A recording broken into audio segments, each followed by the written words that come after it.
911. What's your emergency? There's a tiger! It's attacking Lena, my neighbor! Oh my god, she's screaming so loud! Please, you have to send someone right now! Ma'am, stay calm. I need you to take a deep breath. Tell me exactly what's happening. I can see it from my fence! The tiger!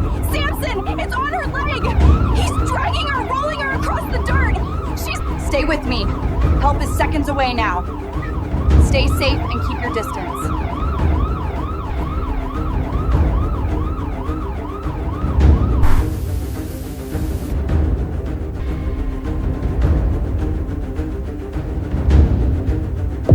Lena Mercer was 42, a woman whose world had always revolved around creatures most people only watch from a distance.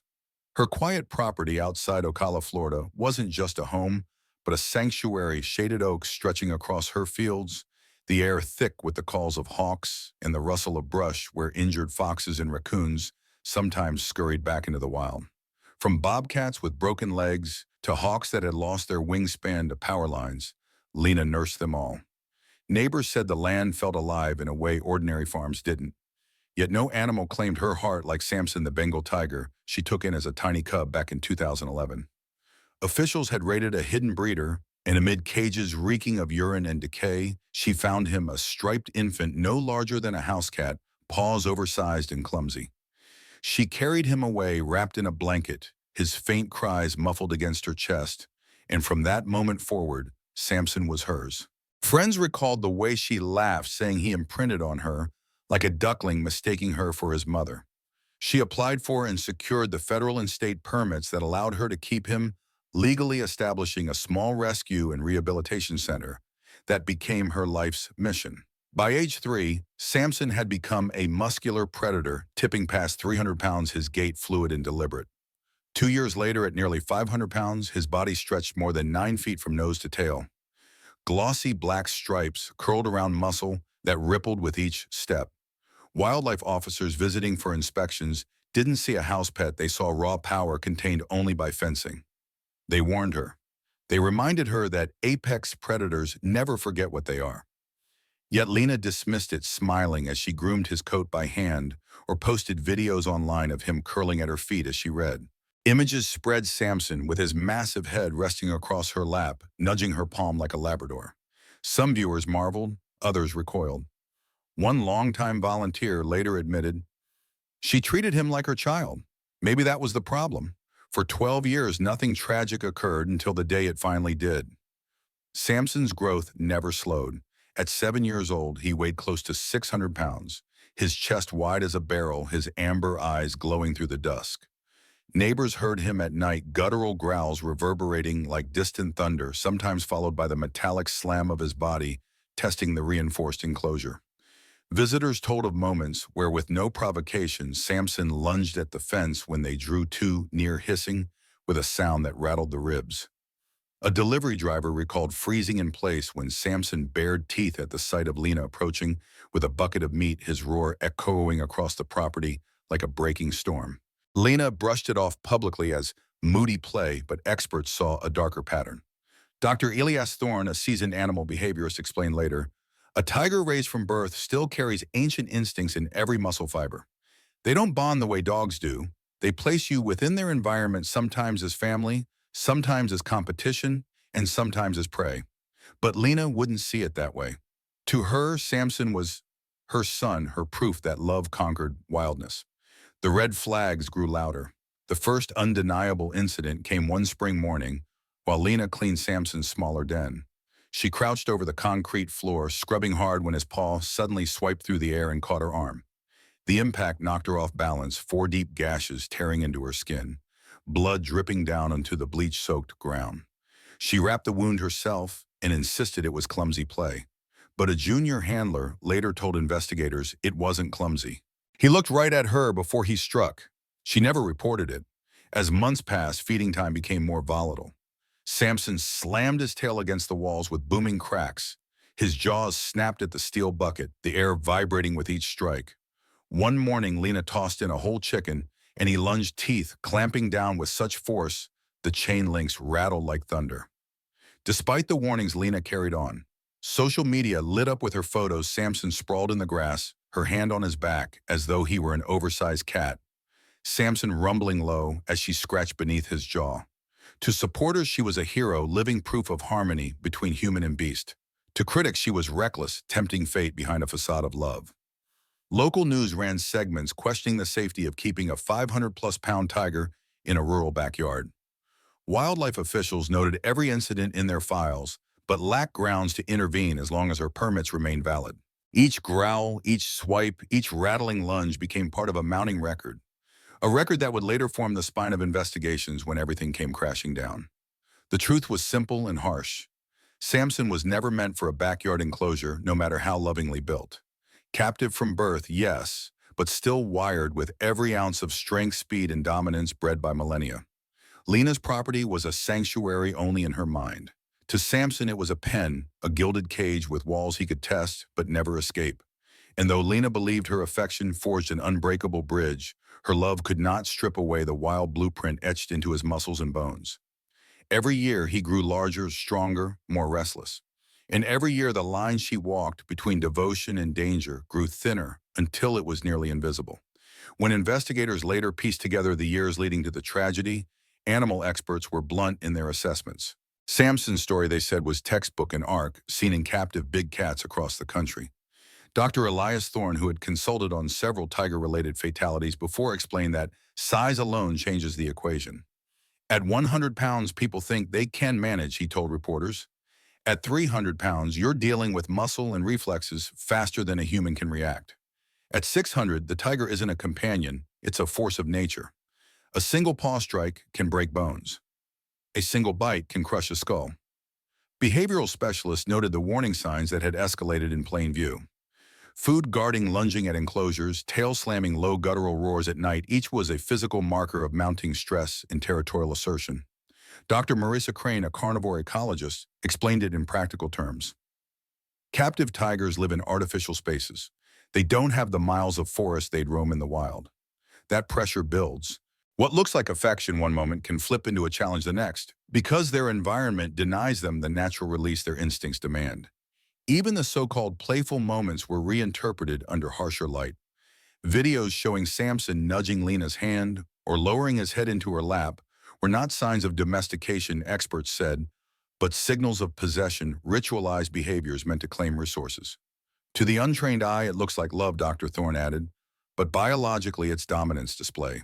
The tiger is dictating the interaction. Experts also stressed that the deeper danger lay in familiarity. Years of routine dulled Lena's sense of risk, leading her to ignore behaviors that should have triggered caution. It's the paradox of captivity, Crane said. The more normal the animal seems, the easier it is to forget what it truly is. But a tiger doesn't forget. It only waits. Colleagues and friends no longer spoke in cautious tones. Their concerns became blunt warnings, and one voice stood out above the rest. Kenneth Lyle, a veteran field officer with the Florida Fish and Wildlife Conservation Commission. After an anonymous tip suggested the tiger's behavior was escalating, Lyle drove out to Lena Mercer's rural Ocala property. By then, she had become known among officers as the Tiger Lady, a case they whispered about in staff meetings. Standing at the perimeter fence, Lyle took in the sight Samson stretched across the dirt like a living engine, his body close to 600 pounds, his head massive amber eyes tracking every movement. Lyle noted the faint wear on the fencing claw marks etched into the metal dents where something heavy had struck. He turned to Lena, his voice flat. Instincts kick in. He's not a house cat, Lena. She met his words with the same dismissive smile she gave everyone else, the smile that said she'd heard it all before. To Lena, warnings were fear, not fact. She insisted she knew Samson better than anyone else could. She told officers he was calm, predictable, safe. But outside her circle, the tide was shifting. Online, under videos she posted of Samson pressing his head against her lap or rumbling as she scratched behind his ear, comments grew urgent. Be careful. Stop going in there. Send him to a sanctuary. Others wrote with finality, you're playing with a ticking time bomb. Lena never responded. The warnings stacked up like storm clouds, ignored until the day they would finally prove true. That day came on August 18, 2023. By early afternoon, the Florida air was suffocating. The heat hung heavy moisture clinging to skin like a second layer. Lena walked out into her backyard, carrying a bucket of water and a long-handled brush for Samson's trough. His primary enclosure shimmered in the haze metal fencing, warm under the sun. Samson lay sprawled near the mouth of his den tail, flicking dust into the air. A low rumble vibrated through his chest. To an experienced handler, it was a sign of agitation. To Lena, it was nothing out of the ordinary. She stepped through the double-gated entrance, same as she had 100 times before.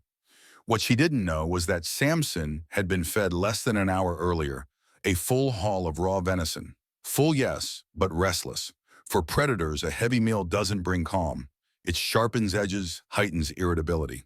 As Lena bent over the trough, dipping the brush into water, Samson's tail swept hard across the ground, sending a thin cloud of dust into the air. She didn't notice, his muscles, tightened body coiling with silent speed. The lunge was sudden without warning, no roar, no growl, only the blur of stripes and the slam of hundreds of pounds of muscle exploding forward. His jaws clamped onto her right leg with a sickening crack. Bone and flesh gave way under the crushing pressure. Before she could draw a breath, Samson twisted. He rolled violently, a predator's signature maneuver, known as the death roll, designed to tear, disorient, and disable. Lena screamed, her voice piercing through the thick air, raw and panicked. "Help, please!" She clawed at his massive head, striking with her fists, but his hold didn't break. Dust billowed as her body was dragged in circles, slamming into the fence with each brutal spin. Next door, Clara Monroe was tending to her orchids when the screams reached her. She froze, gardening shears slipping from her hand, then ran to the property line. She looked over the fence and saw a nightmare moving in violent bursts, Samson thrashing Lena's body, dragged like a rag doll, blood streaking the ground. Clara's hands shook as she fumbled for her phone. "There's blood everywhere," she told the 911 operator, her voice breaking. "She's not moving. Please hurry. A tiger's attacking my neighbor in her backyard." Inside the enclosure, Samson dragged Lena toward the far corner, jaws locked. The dirt darkened with spreading blood. Her kicks weakened, her arms slowed. He rolled again, slamming her against the ground, then pulled her back with the ease of raw strength. Neighbors, hearing the screams, gathered at fences and windows, horrified. Some shouted, some cried, but no one dared approach. The sight was too overwhelming, a predator in full command, a human powerless within his grip. The neighborhood, usually quiet, erupted in chaos. Children were pulled back into homes, parents shouted into phones, and all the while the sound of struggle carried above the roofs. Sirens pierced the air within minutes, cutting through the humid silence that followed each scream. By 3:15, the first emergency vehicles screeched onto the street. Red and blue lights flashed across the yards as paramedics, deputies, and wildlife officers rushed through Lena's gate. The scene stopped them cold. The dirt of the enclosure was no longer clean. It was churned, smeared with streaks of red, the air thick with dust and the metallic scent of blood. Neighbors stood frozen, unable to look away. Wildlife officers moved fast. They carried long metal poles, hooks, and containment gear designed for apex predators. Paramedics positioned stretchers nearby, their eyes fixed on the tiger towering over his victim. Samson thrashed at the far end of the enclosure, his massive tail slamming against the chain-link fence with a metallic clang that carried across the yard. Wildlife officers pressed forward with long poles, trying to keep distance while pushing him back from the crumpled figure at his feet. Each movement was a deadly dance. One wrong step could mean another casualty. Paramedics stood poised at the gate, faces grim, waiting for the briefest opening when the tiger's focus broke long enough to pull Lena Mercer clear. The air was thick with dust and the copper scent of blood. Every sound amplified the rattling fence, the sharp commands of officers, the low roar vibrating from Samson's chest.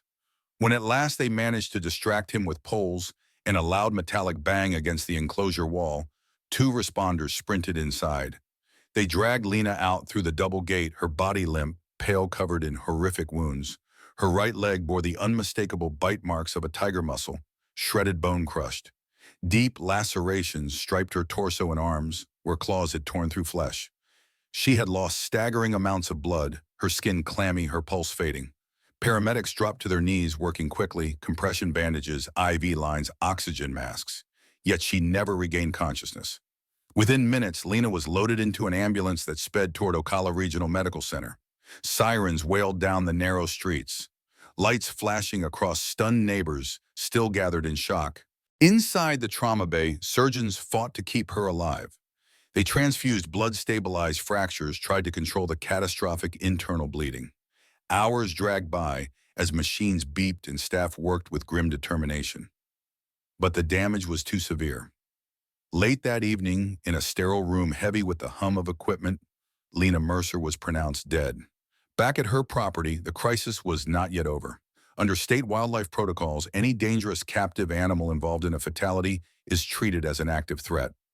Officers loaded tranquilizer darts into rifles. Samson, pacing with a low growl, was struck by 2 shots, his body sagging as the drugs took hold.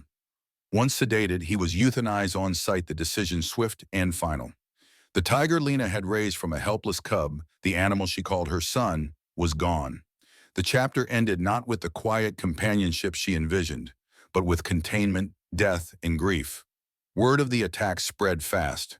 By dawn the following morning, headlines stretched beyond Florida. Local broadcasts carried footage of flashing lights and shaken neighbors describing the screams. Social media flooded with old photos of Lena cradling Samson as a cub, contrasted with the chilling reports of her death. In Ocala, grief struck hard. Friends, neighbors, and fellow rescuers struggled to reconcile the woman they knew devoted, tireless, compassionate, with the violent way her life had ended. Candlelight vigils appeared within days. At a small park, mourners held candles that flickered against the night, clutching photographs of Lena smiling with Samson draped across her lap. Stories poured out of her, bottle-feeding injured bobcats of the hawks she released back into the sky, of her fierce determination to save every life that crossed her path. Tears ran freely, but so did unease. Former colleagues admitted to quiet fears they had carried for years. "She loved him, yes," said Sarah Middleton, another rescuer. "But somewhere along the way she forgot what he really was, a wild animal." Instincts don't vanish just because we love them.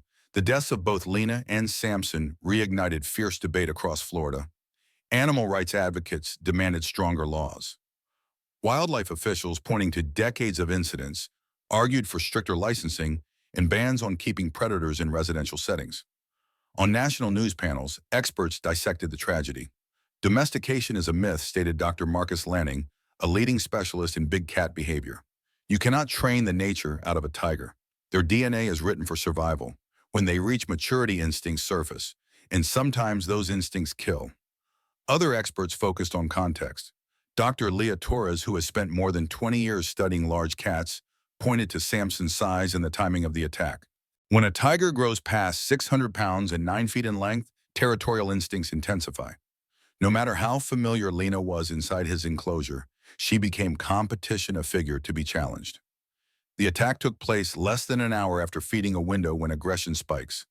Food doesn't calm them, it primes them. It's when they're most likely to defend territory with force. Dr. Torres highlighted signs long overlooked: the tail slaps, the hissing, the lunges against the fence. "These aren't quirks, they're warnings," she said.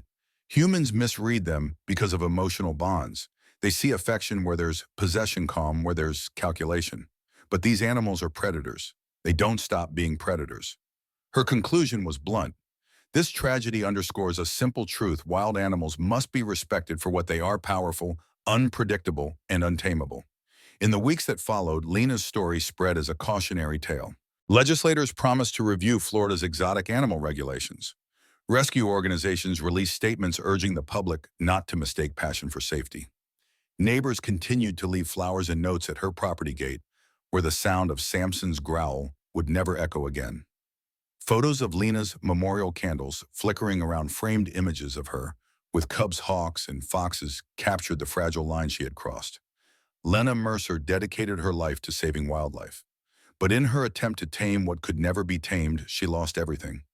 Her story now stands as a stark reminder: love cannot rewrite evolution, and devotion cannot dismantle instinct.